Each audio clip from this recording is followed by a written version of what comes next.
Et je pense que le vrai problème dans notre vie de famille, c'est pas les écrans des enfants, c'est les écrans des parents, hein. Et clairement, le jour où on devra limiter de manière sévère nos enfants, ce sera vraiment du fais ce que je dis, pas ce que je fais, parce que nous, on n'y arrive pas.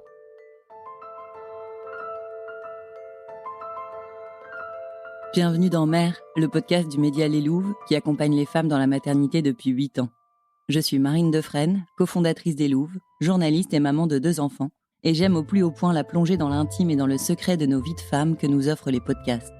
Ici, on explore ce que c'est de devenir mère et tout ce que ça transforme en nous, dans nos corps, nos cœurs, notre identité, notre couple et notre place dans la société, à travers des témoignages à cœur ouvert, des histoires extraordinaires et des conversations passionnantes. Pour ne manquer aucun épisode, abonnez-vous au podcast sur votre plateforme préférée, suivez-nous sur Instagram et sur leslouves.com. Bonne écoute. Bonjour à toutes. Et si être parent revenait à se contredire tout le temps, à naviguer sans cesse entre l'exemple et le contre-exemple? C'est peut-être le propre de notre génération, d'éduquer sans décider, de réfléchir au lieu de trancher, parce qu'il faut bien l'avouer, entre laxisme et autorité, on a choisi la zone grise. Ni bienveillante, ni rigoriste, notre modèle éducatif hésite, tergiverse, change de camp et multiplie les allers-retours. On sait qu'on ne sait pas, alors on invente. C'est ce qu'on aime dans la newsletter Daron Daronne, envoyée chaque semaine par le journal Le Monde. Son autrice, la journaliste Clara Georges, y partage ses dilemmes et ses questionnements de maman de 3 jeunes enfants. On n'y trouve ni leçons ni solutions toutes faites, mais des pistes pour nourrir notre réflexion sur des questions existentielles ou badines. Ces chroniques sont réunies dans un essai paru aux éditions du Seuil, l'occasion de la recevoir pour lui demander de nous dresser le portrait des darons et des daronnes de 2025. Je vous souhaite une bonne écoute. Bonjour Clara.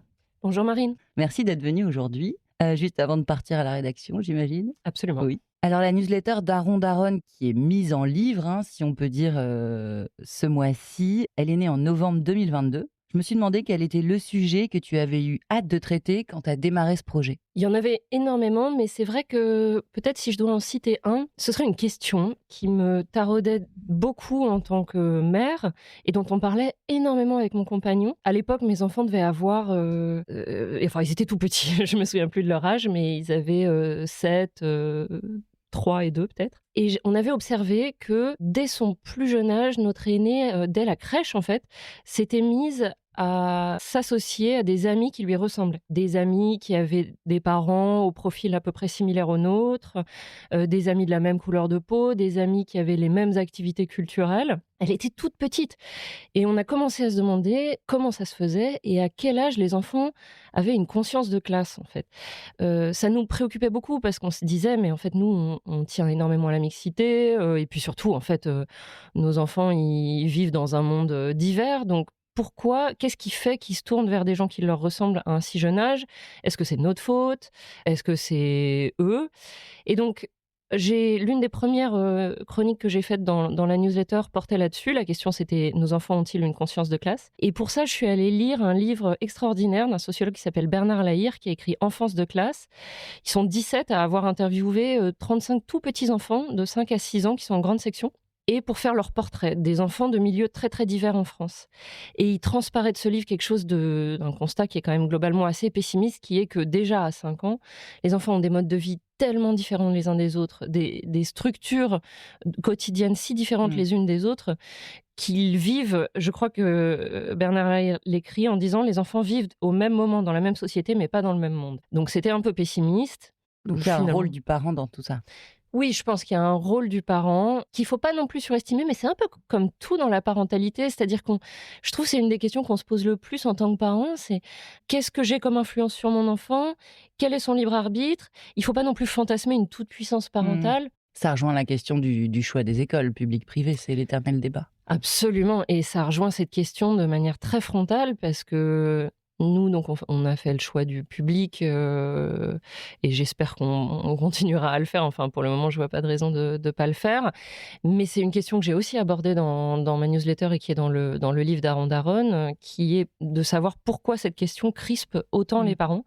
Je pense que c'est un des rares sujets qui met les parents dans un état pas possible. C'est-à-dire qu'il est extrêmement difficile de discuter sereinement du choix entre le public et le privé. Et c'est aussi l'un des sujets sur lesquels j'ai reçu le plus de courriers avec des textes très véhéments de parents. Alors, plutôt pour défendre le choix du public, parce que je pense qu'il y a une certaine forme de honte ou de gêne sociale à affirmer haut et fort qu'on a choisi le privé. En tout cas, dans les milieux qui sont ceux des lecteurs du Monde, qui sont plutôt des milieux des professions intellectuelles ou artistiques. Je me demandais comment avait été accueillie cette chronique au sein de la rédaction du Monde et aussi de ses lecteurs, de ses abonnés. Alors au sein de la rédaction, ça a été très simple parce que en fait, la direction du journal, enfin le directeur en tout cas du journal, lit depuis très longtemps la presse anglo-saxonne et moi c'est une de mes sources d'inspiration numéro un, c'est-à-dire que j'adore lire le Guardian, j'adore lire le New York Times et ils ont des chroniques parenting depuis très longtemps qui sont hyper bien faites et très personnalisées. Et moi, j'étais convaincue qu'il y avait une place dans le monde pour un journalisme sérieux, mais incarné. Et de fait, les lecteurs sont arrivés très vite. La newsletter, elle a aujourd'hui 60 000 inscrits et ça augmente d'environ 2 000 par mois. C'est vraiment super. Et j'ai très vite commencé à recevoir des courriers et ça me nourrit. Enfin, c'est extraordinaire en fait. Parce tu t'y attendais ? Pas à ce point. Je m'y attendais pas à ce point. D'abord parce qu'en fait, c'est quelque chose qui n'existe pas quand on est journaliste de presse écrite. Bon, les gens n'écrivent plus par courrier. Et donc, le seul lieu dans lequel on a des retours de lecteurs, c'est les commentaires qui sont au pied des articles. Mais c'est un profil très particulier de gens qui commentent les articles, souvent des gens qui ont des reproches à faire, qui sont très vindicatifs. C'est un peu comme commenter sur les réseaux sociaux. Alors que là, ce qui s'est passé, c'est que les gens ont commencé à m'écrire, d'abord avec un ton très familier. Les gens m'écrivent « Salut Clara, bonjour Clara », comme si on se connaissait. Ils m'écrivent beaucoup pour me remercier, donc parfois pour me remercier de les déculpabiliser, parce que c'est des gens qui disent globalement on vit dans la culpabilité permanente liée à la parentalité, il y a des injonctions contradictoires, on ne sait pas trop vers qui se tourner, et vous nous partagez vos doutes et vos questionnements, et vous montrez qu'en fait, on peut hésiter, on peut tâtonner, c'est même le propre de la vie de parent. Donc ils m'écrivent pour ça, mais ils m'écrivent aussi et surtout pour me partager leurs propres doutes, leurs propres questionnements, leurs vies qui sont parfois très différentes de mon expérience de parent. Il y a une maman, je me souviens d'une maman solo qui m'a écrit pour me raconter comment elle se cachait au bureau, comment c'était compliqué pour elle d'assumer ce statut de maman solo. Il y a un père qui m'a raconté sa GPA et toutes les difficultés qu'il a traversées. Enfin, je prends ces 2 exemples, mais il y en a 1000. Et ça, pour moi, c'est vraiment très, très précieux. Justement, ces lecteurs, ils ont un grand rôle maintenant dans les sujets que tu choisis. Tu t'inspires aussi volontiers de ta propre vie de famille, de maman, de 3 enfants. Mais donc aussi beaucoup des courriels que tu reçois, tu réagis aux courriels que tu reçois de tes lecteurs ou tes lectrices, tu les cites. Au-delà de ce que tu viens de me dire, quelle relation t'entretiens avec eux ? Comment tu fais pour lire tous ces courriers ? Est-ce que tu as pris une assistante, un assistant pour lire tous ces courriers ? Comment tu les traites ? C'est quoi la machine derrière tout ça ? Alors la machine, c'est moi. Je suis toute seule avec ma boîte mail et j'en suis très heureuse. Alors effectivement, ça me prend du temps parce que évidemment sur les 60 000, il y en a une infime partie qui m'écrit chaque semaine. Mais comme je vous le disais, c'est des courriers qui sont très intimes.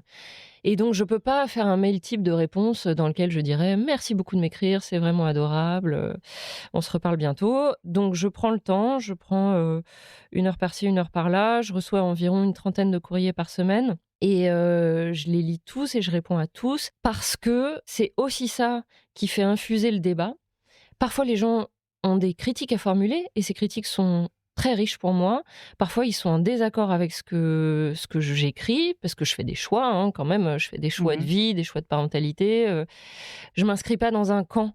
Donc, par exemple, sur tout cet énorme bazar qu'il y a eu, entre autres à cause de nous, Le Monde, autour du time-out, parce que donc quand la psychologue Caroline Goldman a donné une interview au Monde dans laquelle elle défendait le fait d'envoyer son enfant dans sa chambre. Ensuite, on a eu des tribunes de réponses de gens qui étaient outrés en disant c'est un scandale, c'est du dressage, etc. Ça a encore polarisé des camps, presque politisés en fait, des camps de parentalité. Et moi, je trouve qu'on ne peut pas s'inscrire dans un camp ou dans un autre de manière aussi binaire. On est face à des situations hyper complexes.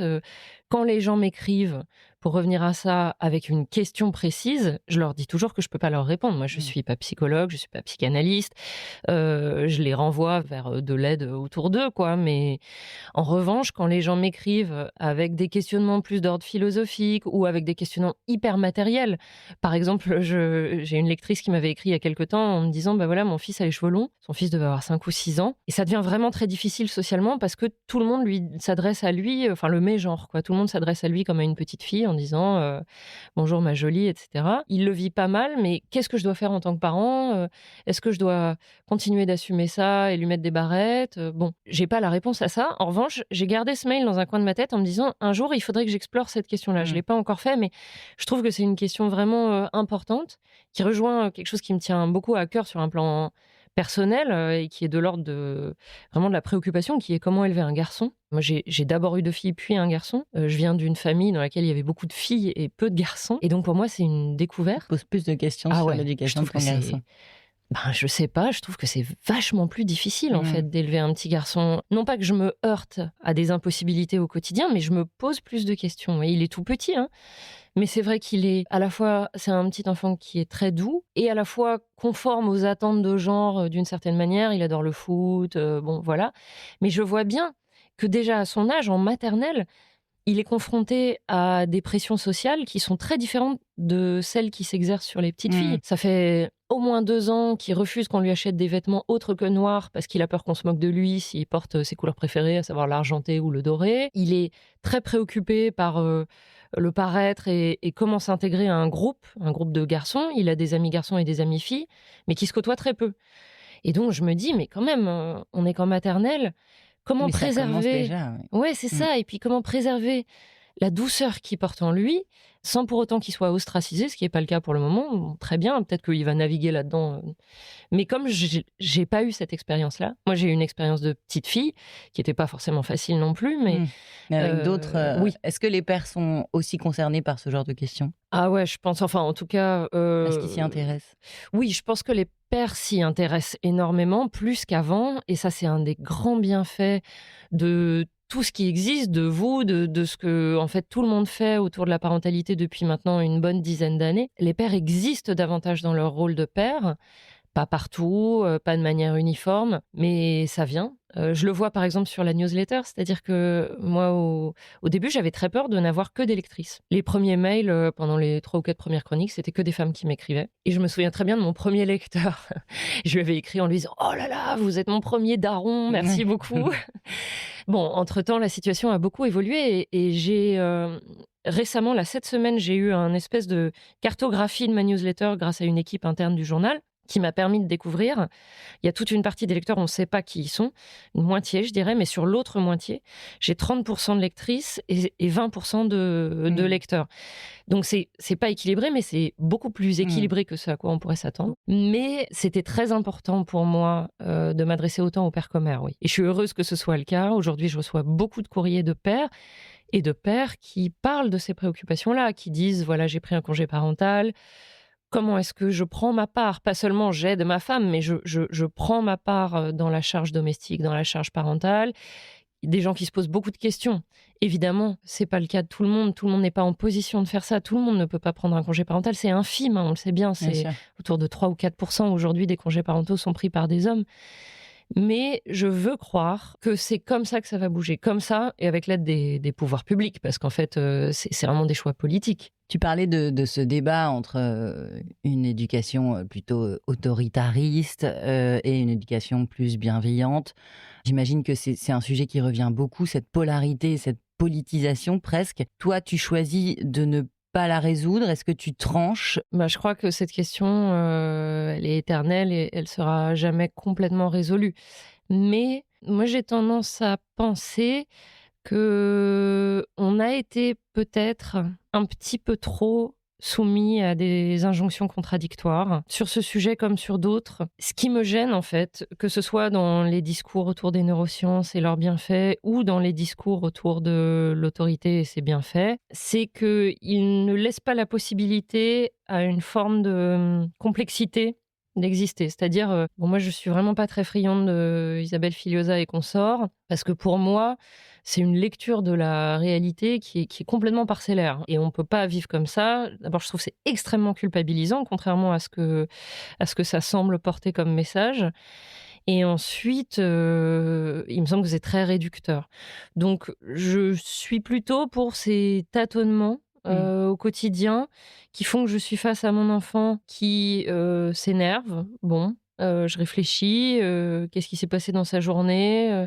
Est-ce que c'est moi qui, dans mon positionnement, le crispe? Est-ce que juste il s'énerve parce qu'il a besoin de s'énerver? Et puis moi je pense pas qu'on traumatise son enfant en élevant la voix sur lui, de temps à autre. Enfin, il me semble que oui, la zone grise me semble un terme assez Mmh. approprié, ouais.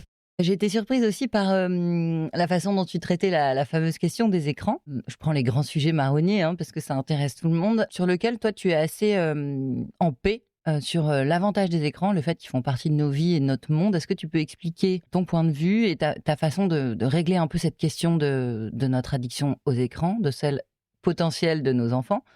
Est-ce que tu t'autorises à mettre tes enfants devant un écran au resto, ce que j'ai fait toutes les vacances la semaine dernière, en m'étant promis de ne jamais le faire? Qu'est-ce que t'en dis? Oui, effectivement, c'est un sujet sur lequel je n'arrive pas à me stresser. Alors, peut-être pour des raisons purement conjoncturelles, qui sont que mes enfants sont encore jeunes et donc je ne suis pas confrontée quotidiennement à une demande d'écran, et surtout au fait de devoir contrôler le temps d'écran de mes enfants, puisque pour le moment, ils n'ont pas d'écran qui leur, Mmh. appartiennent. Mais je pense que plus largement, c'est un sujet sur lequel enfin ça m'est propre, hein, et je suis pas en train de dire que c'est facile pour tout le monde, mais pour moi, pour le moment, la question se pose pas en ces termes. Ça viendra, ma fille est née à 10 ans, peut-être le jour où elle aura un smartphone, ça sera plus difficile, très probablement d'ailleurs. Mais oui, mes enfants regardent les écrans. Alors, quand ils étaient vraiment petits, il y avait des dessins animés un peu ritualisés. Le soir, on avait, je dirais, peut-être, une vingtaine de minutes de, trucs horribles, criards et qui font du bruit, je sais pas, Peppa Pig, Miraculous, et puis ça leur est passé et ils ont arrêté de réclamer et donc on a arrêté de leur en mettre. Et maintenant, ce qu'on fait et ce que j'adore, je dois dire, c'est qu'on regarde ensemble. Ça crée des problèmes, je peux en parler un petit peu, mais on regarde ensemble des trucs qu'on a choisis. Donc pas mal de télé-réalité, on regarde koh et Top Chef, ensemble le vendredi soir et c'est ritualisé. On mange devant la télé, on rigole, on fait des paris sur qui va sortir, enfin moi j'adore ces moments et on regarde, aussi des films. C'est sans doute vraiment, pas du tout idéal ce que je vais dire parce qu'en fait, on fait des choix en fonction de nous, ce que nous parents on a envie de regarder et qui sont un peu portés aussi par nos aînés, ce qui fait que notre pauvre petit dernier se retrouve à regarder des films qui sont vraiment pas du tout adaptés à son âge. On a regardé Il les a quel Star âge, Wars, le petit dernier? il a 5 ans. On a regardé les Star Wars à Noël et en même temps, c'était tellement génial. Je veux dire, ce plaisir, du cinéma, ce plaisir justement de ce que peuvent apporter des écrans en termes de fantaisie, Mmh. d'imagination. Il nous en parle tous les jours, Dark Vador a pris une place très importante dans sa vie désormais. Donc Donc il a aimé? ouais, il a adoré, ouais. Donc ces écrans-là ou cette manière-là de vivre les écrans ne me fait pas du tout peur. Mmh. Les réseaux sociaux, pour le moment, ça existe pas du tout dans leur vie. Bah, ça viendra, hein, mais non, c'est pas quelque chose qui m'inquiète. Je veux dire, moi, j'ai un usage déraisonné de mon smartphone. C'est plutôt ça qui m'inquiète. C'est-à-dire Professionnel ou personnel? les 2. Ben, j'ai un seul smartphone qui fait à la fois, outil professionnel et personnel. Mon compagnon, c'est pareil et je pense que le vrai problème dans notre vie de famille, c'est pas les écrans des enfants, c'est les écrans des parents, hein, et clairement, le jour où on devra limiter de manière sévère, nos enfants, ce sera vraiment du «fais ce que je dis, pas ce que je fais» parce que nous, on n'y arrive pas et C'est très assumé ça dans tes chroniques. ouais, c'est vraiment très Peut-être que difficile. vous vous plantez, mais c'est comme ça aussi. Oui, voilà, oui, ça, je pense vraiment, il faut quand même en revenir à ça. On n'a pas eu des éducations parfaites. Il faut se souvenir que nos propres parents avaient des failles et pourtant on tient debout, d'une manière ou d'une autre. Alors avec nos difficultés, avec nos névroses, mais ce sera ni pire ni mieux, avec nos propres enfants. Un jour, ils seront au monde, autonomes, Mmh. adultes. Ils se débrouilleront avec le bagage qu'ils ont eu et puis voilà. Complètement. Alors, on ne trouve pas beaucoup de conseils justement dans ces newsletters. C'est peut-être ça, ça qui fait le succès. Du coup, je me suis demandé quels conseils tu ne donnerais pas à un parent. Le premier qui me vient à l'esprit, ce serait, «Couvrez-le, il va avoir froid». Parce que c'est une phrase, qui s'adresse plutôt aux parents de très jeunes enfants Une phrase qu'on a beaucoup entendue avec mon compagnon et qui nous donnait envie de jeter des cailloux sur les gens, c'est-à-dire vraiment les conseils non sollicités qui arrivent dans la rue, dans le bus, dans le métro, au quotidien, et qui en fait n'apportent rien à part une petite dose d'insécurité à des parents qui sont déjà très très fragiles, un peu fatigués, qui savent pas trop s'ils font les bonnes choses. Ils ont mis un bonnet à leur bébé, mais ils lui ont pas mis de cache-cou. Et tout à coup, des gens arrivent, un peu pontifiant sur leur parentalité en disant, «C'est comme ci, c'est comme ça». Voilà, je dirais, peut-être essayer d'y réfléchir à 2 fois avant d'aller, donner des conseils de cet ordre-là, aux parents. Évidemment, s'ils sont en demande, oui, mais s'ils ont rien demandé, les laisser faire et ça, c'est aussi le cas des grands-parents. Je pense c'est Mmh. se positionner en tant que grand-parent au début, c'est pas toujours facile et bon alors, je pense que c'est assez important qu'ils trouvent à naviguer sans donner des ordres, trop doctes, tout en s'infiltrant, dans des conseils un peu, des conseils doux. Et peut-être le conseil que tu aurais aimé recevoir à un moment ou à un autre? Ça, c'est pas très facile. En fait, je dirais que le conseil, je l'ai reçu, je les ai reçus, ça va être un peu gnangnan ce que je vais dire, mais quand je suis devenue mère, j'avais moi-même plus ma mère depuis, assez longtemps. À la place, j'avais mes 2 meilleures amies. Elles ont occupé une place vraiment primordiale dans ma manière de devenir mère à mon tour. Elles avaient déjà des enfants, elles avaient déjà des filles chacune et je pense que leurs conseils, leur présence, leur manière de m'entourer justement de façon douce et quotidienne, dans ce devenir parent, ont été parmi les choses les plus importantes que j'ai pu vivre, dans ma vie de jeune mère. Donc se reposer sur ses amis, des amis précieux, prendre, ce qu'elles ont ou ce qu'ils ont à nous offrir dans ces moments-là, je trouve que c'est vraiment une chance. Est-ce qu'il y a parce que pour chaque chronique, tu te documentes beaucoup, tu lis beaucoup. Je me suis demandé si tu avais un livre référence, un livre coup de cœur pour penser ou aborder la maternité. Je parle pas de parentalité, là je parle de maternité. Ou un livre que tu aimes offrir aux jeunes parents qui deviennent parents, quelque chose que tu aimes offrir en cadeau de naissance. En cadeau de naissance, ce serait plutôt des livres pour enfants. Mmh. Il y en a un que je trouve absolument magnifique, qui s'appelle, Les Printemps de Adrien Parlange, qui raconte, une vie entière, de la naissance, jusqu'à la mort. C'est beau, c'est vraiment poétique et très beau, ce qui fait que dès les premiers mois, ça peut être manipulé, et puis ensuite lu en famille. Je trouve que ce livre est superbe.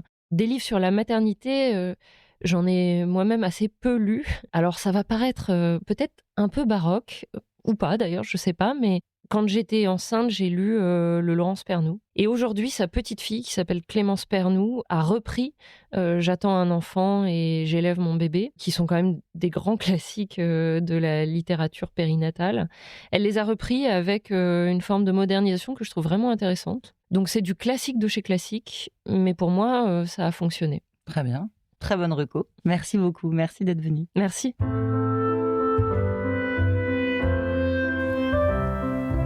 C'était un nouvel épisode de Mère, le podcast du média Les Louves. J'espère qu'il vous a touché ou inspiré. Si vous aimez notre podcast, soutenez-le sur votre plateforme d'écoute avec quelques étoiles et un commentaire qui nous aideront à produire encore plus d'épisodes. À bientôt sur Les Louves et merci pour votre fidélité.